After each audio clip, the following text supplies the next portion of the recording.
Hey everybody, Dr. A here, and in this video we're going to be exploring an example of computing average shear stress in a bolt. So let's take a look at the given information. Here we're being told to determine the shear stress in the bolt, and the bolt diameter is 10 millimeters. So let's take a look at the figures that were given. So here we have a side view of 3 plates that are being connected by this bolt right here. So you got a top plate here, a bottom plate here, and a thicker middle plate here, and they're all being connected by one single bolt. And that middle plate is subject to an 8 kilonewton force that is causing a pulling effect or a tensile effect. So that's our side view. Now, if we look at this from the top, what we see is one big rectangle, but really what we're looking at is the 3 plates from the top view. So this circle right here is the top of the bolt right here. And this dashed line right here represents the edge of this middle plate. But the reason why it's dashed is because this is a hidden line. So from your graphics course, or graphics knowledge, whenever you want to draw a line that's behind something, we call that a hidden line, and we make it dotted or dashed. This solid line right here represents the edge of this top plate, but again, looking down on it. And of course, this 8 kilonewtons is the same 8 kilonewtons we see here, but again, this is a top view. All right, so let's go ahead and get started.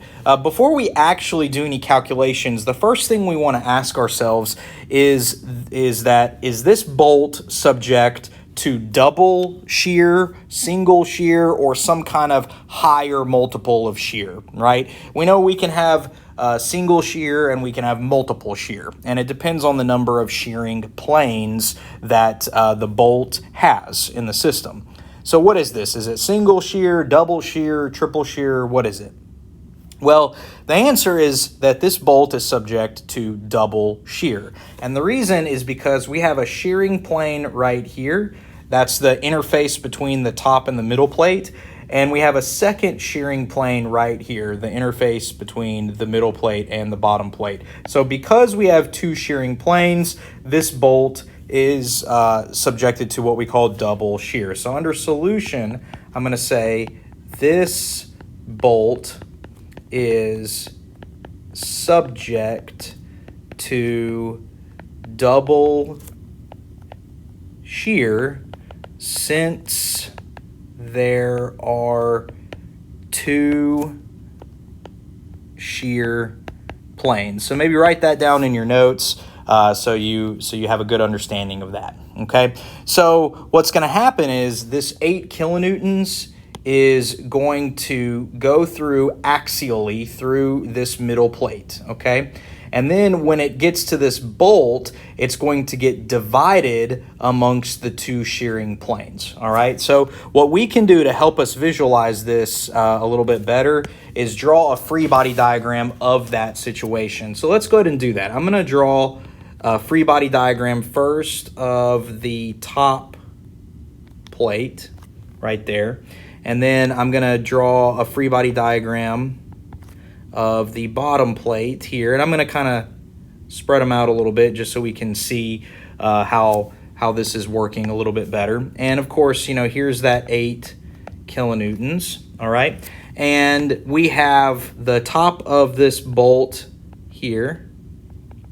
And I'm just going to kind of draw a little nub here for where the bolt is really passing through the top and the bottom plates into the middle plate, okay? So this is kind of sort of like a method of sections operation here with this bolt, okay? You can think of it that way. So what I'm going to do now is each plane, each one of these shearing planes is going to experience a shear force V, all right? So I'm going to put V and V here, okay? And then by equilibrium, I can say sum of the forces in the x direction equals 0. And of course, I can say 2 minus 2V plus 8 kilonewtons equals 0. So V equals 4 kilonewtons, okay? Now, you probably could have just looked at that original figure here and figured that out, right? You can just, by observation, see that this 8 kilonewtons is going to get split into 4 kilonewtons and 4 kilonewtons through these two shearing planes. But again, this is a good way to show it by equilibrium right here with an accompanying free body diagram. All right. And so these two V values, if we want to, include in there the direction, of course, from this free body diagram's perspective, they're pointing to the left. So finally, if I want the average shear stress, I'm going to say tau average equals V over A. All right. Now, what is A? A is the cross-section area of the bolt, right? So I'm going to say A is cross-section area of bolt. All right. And that's going to be pi times the diameter squared over 4 of the bolt. All right. Now, the bolt had a 10 millimeter diameter. So I'm going to go ahead and convert that to base units. I'm going to say pi times 0.01 meters, 0.01 meters squared over 4. And so that A value, if I calculate that area, let's punch that in our calculators. I'm doing it in my calculator right now. It's a small number. It's 0.0000785 meters squared, because I converted that 10 millimeters to 0.01 meters. And so finally we can say tau average equals 4 kilonewtons, because that's what's slicing through that bolt at any given plane, divided by 0.0000785 meters squared, okay?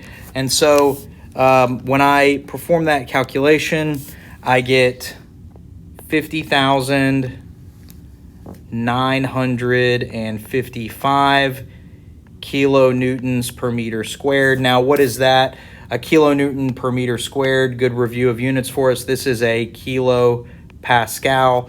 So that's fine as your final answer, but because this is so big, it's probably better to convert that to megapascals, right? So how about we say this is equal to 50.96 megapascals, okay? So instead of kilopascals, we express this as megapascals by moving that decimal 3 spots to the left, okay? So that concludes this video, this example of average shear stress. If you found this helpful, please hit like and subscribe, and please be on the lookout for other similar videos. Thanks for watching.